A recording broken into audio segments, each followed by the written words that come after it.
Mudando de assunto, amanhã, 17 de maio, é o dia da hipertensão arterial ou pressão alta, como o problema também é conhecido. Essa é uma doença que ataca os vasos sanguíneos, coração, cérebro, olhos e pode causar paralisação dos rins, entre outros problemas. De acordo com o Ministério da Saúde, essa doença crônica atinge mais de 38 milhões de pessoas aqui no Brasil. E também é um dos principais fatores de risco para o desenvolvimento de outras doenças. A alimentação saudável é uma grande aliada no combate à hipertensão. E para falar sobre esse assunto que é tão importante, a gente conversa agora ao vivo com a nutricionista Ariane Souza. Seja muito bem-vinda ao programa Santo Café, Ariane. Bom dia, obrigada pelo convite. Ariane, eu já começo então querendo saber de você aí quais os principais benefícios de ter uma alimentação saudável para pessoas que têm hipertensão arterial. Então, se a gente parar para pensar na saúde da pessoa, a única forma de controlar a hipertensão vai ser usando os alimentos. Com os alimentos certos, a pessoa vai conseguir reduzir essa pressão arterial para um nível saudável e se ela tiver uma alimentação rica em industrializados, em produtos com muito sal, com muito açúcar, essa pressão vai cada vez ficando mais descontrolada. E para quem tem a hipertensão, é importante essa redução da ingestão de carne vermelha? É uma das principais dúvidas aqui dos nossos telespectadores. Não, a carne vermelha não é relacionada diretamente com o problema da pressão arterial. É importante reduzir a ingestão de açúcares e sal. Quando você fala sobre açúcares, a gente está falando sobre doce ou alimentos que contêm açúcar, por exemplo, ou de uma forma geral, porque tem até algumas frutas, né, que também tem uma quantidade grande de açúcar. Não, o açúcar natural dos alimentos não vai ter problema para quem tem hipertensão. A gente recomenda o consumo de frutas dentro de uma alimentação saudável. O problema é aquele açúcar adicionado, por exemplo, vai fazer um suco, coloca açúcar, vai fazer um bolo, coloca açúcar. Além dos próprios ingredientes de um bolo, né? Como, por exemplo, a farinha de trigo, que o nosso corpo também reconhece como açúcar. O consumo de refrigerantes, de suco industrializado, essas coisas.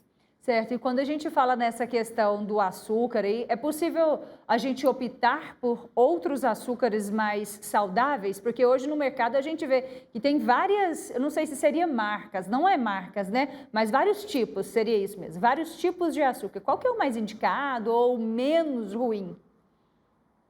Quando a gente fala de açúcar, é tudo basicamente a mesma coisa. O nosso corpo ele vai entender o açúcar cristal como o açúcar demerara e até mesmo o açúcar orgânico como o mesmo tipo de açúcar. Então, o ideal é não adoçar, aprender a usar a consumir, né, os alimentos sem ficar adicionando açúcares e, quando for muito necessário, usar adoçantes naturais, como é o caso do stevia. Entendi. Ô, Ariane, quando falamos em hipertensão, sempre vem aquela dúvida, né? Quanto ao consumo do sal. Quem já tem a pressão alta, como que deve ser essa alimentação com relação ao sódio? Então, a gente deve evitar sempre os produtos industrializados, que têm um acréscimo de sódio muito grande, porque o sal ele é usado como forma de conservar os alimentos nas prateleiras por mais tempo. Então, a gente já corta esses elementos industrializados.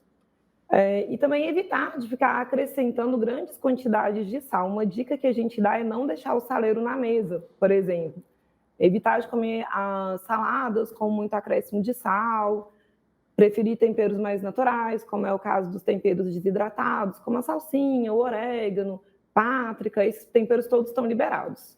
É sobre isso mesmo que é uma outra dúvida, né? Usar sempre a questão do tempero caseiro como uma boa opção aí e diminuir o máximo a relação, né, com o sal. Agora, com relação aos alimentos ultraprocessados, é um perigo ali escondido?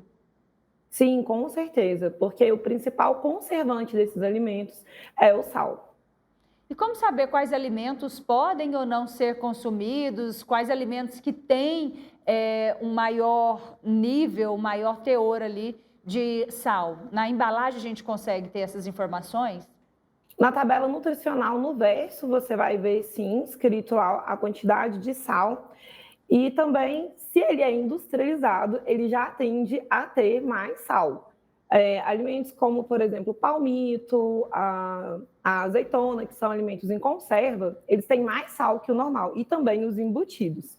Alguns alimentos industrializados, por exemplo, como o milho, você vai poder observar no milho em latinha, quando tiver as opções lá no supermercado, que alguns vão estar escritos reduzidos em sódio, ou seja, reduzidos em sal. Aí é melhor preferir por esses alimentos. Olha, uma boa dica, viu? Confesso que eu vou fazer isso agora, quando E for ao na batata supermercado. palha também, na batata palha você vai encontrar alguns que têm até 45% menos de sódio. Nossa, Então, muita coisa, né? é uma diferença bem grande.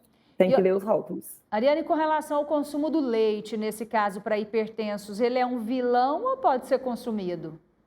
Se a gente for isolar a questão do leite para pensar somente na hipertensão, alguns estudos demonstram que o consumo de leite desnatado pode correlacionar com o controle da hipertensão, ou seja, pode ser benéfico, porque ele é rico em cálcio e o cálcio ajuda a diminuir a pressão arterial. E o consumo de bebidas alcoólicas precisa ser evitado? Esse precisa ser evitado, sim, principalmente a quantidade. Existem alguns estudos que demonstram que 2 unidades de álcool para homens e 1 unidade de álcool para mulher por dia parece não ser prejudicial. Isso significaria 500 ml de cerveja para homem, 250 para mulher. Só que se você consome tudo isso em um dia só, por exemplo, não consumi durante a semana, deixei tudo para o churrasco do domingo, o risco de infarto no dia seguinte, nas próximas 24 horas, aumenta em 40%. Então, não pode ficar consumindo bebida alcoólica, é muito perigoso. Nossa, muito bom esse alerta aí agora, viu? A gente sabe que muita gente tem problemas com hipertensão, é muito bom mesmo se cuidar, né? Prestar atenção em tudo que vai comer e beber também. E qual que é uma dica que você dá aí pra gente agora sobre como organizar uma dieta de hipertenso? É necessário se consultar primeiramente com o nutricionista ou em casa mesmo já dá pra gente fazer escolhas mais saudáveis? Não, sempre que você tiver um profissional te ajudando, ele vai montar uma dieta específica para você, com as coisas que você mais gosta, vai te ensinar a fazer a melhor dieta possível e até mesmo com o tempo você ir largando o remédio. Mas isso não é desculpa. Hoje mesmo você pode começar a fazer escolhas mais saudáveis. Então, a base da alimentação tem que ser frutas, verduras, vegetais. No caso de consumir laticínio, preferir os desnatados. E também carnes magras, evitar aquelas carnes que têm muita gordura aparente, aquele pedacinho branco que a gente vê na carne. Mariana, só para a gente finalizar, eu gostaria para que você falasse para a gente, né, sobre a importância de uma pessoa que é hipertensa procurar ajuda médica e ajuda também de um nutricionista para poder auxiliar aí quanto à alimentação. Acho que o principal caso é porque a hipertensão ela é uma doença silenciosa. Então, às vezes, você acha que está tudo bem, e de repente você pode ter um infarto. Aí a pessoa fala assim, mas teve um infarto do nada. E o seu corpo estava lá dando sinais. Então a melhor pessoa que vai poder te ajudar em relação à dieta é o nutricionista, dieta é com o nutricionista. E também havendo a necessidade dessa hipertensão já estar descontrolada, precisa buscar um médico para fazer o uso da medicação de forma correta. Não se mediquem sozinhos e, se possível, contratem um nutricionista para te ajudar. Perfeito, muito obrigada, viu? Muito bom falar com você aqui, esclarecer essas dúvidas de telespectadores e também para falar sobre um assunto que é tão importante, como você bem alertou aí, né? O perigo que tá por ser uma doença silenciosa, muitas pessoas acabam morrendo aí e às vezes fazendo escolhas simples conseguem realmente mudar essa realidade. Obrigada. Obrigada a você, Tiara. Bom dia. Obrigada, bom dia, uma boa semana para você.